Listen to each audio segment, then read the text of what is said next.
You're listening to Systemic Error Podcast. The failure was designed.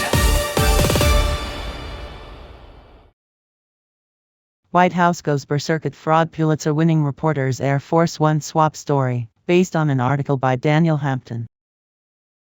Security theater, blame, and the White House's favorite lie: power moves first. The reporting here is simple enough. MS now said Trump ditched the Qatari-gifted jet on the way from Turkey to the UK because of security concerns tied to escalating strikes on Iran, and the White House response was not to clarify the facts but to attack the reporter. That tells you almost everything you need to know.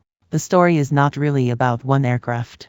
It is about who gets to define reality when the people in charge are the ones manufacturing confusion. The real decision maker, Donald Trump, holds the institutional power. Stephen Cheung does not. He is the enforcer, the noise machine, the man sent to shout at the press when the administration wants the public looking anywhere except at the decision itself. If the president truly believed the plane swap was routine and secure, the White House could have answered the question directly. Instead, it reached for insult, denial, and spectacle. That is not communication. It is defensive power politics. The security claim does not answer the question. Cheung said the new Air Force One has high-level security protocols and that the administration uses distraction and misdirection against threats. That phrase is doing a lot of work. It does not explain why the original aircraft was abandoned.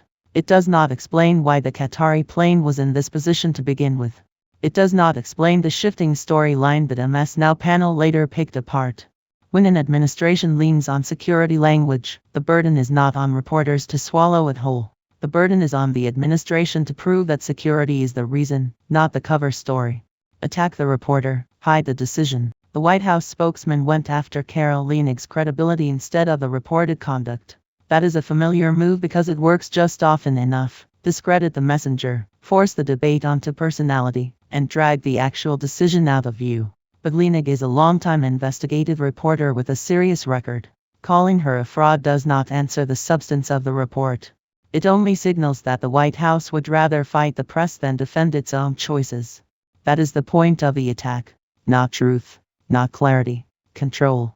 Misdirection is the method. The source text gives away the larger pattern in plain language. The administration has a president who publicly says he is no. one on the kill list for Iran, a spokesman who talks about distraction and misdirection, and a communications strategy built around treating any inconvenient report as fake by fiat. This is not accidental chaos. It is an operating method. Create multiple explanations, then punish anyone who notices the seams. That is how power behaves when it expects deference instead of scrutiny. The bigger pattern. The meaningful question is not whether the plane swap was technically justified. It is why this White House reflexively reaches for intimidation when asked to account for itself. An administration that cannot tell a straight story about its own security choices is an administration that wants power without explanation. And when the response to scrutiny is to smear the reporter rather than defend the decision, the message is clear: accountability is the enemy, and misdirection is the governing instinct. You've been listening to Systemic Error. Thanks to Ross Story for today's article. With the automated voice of Sam, thanks for listening.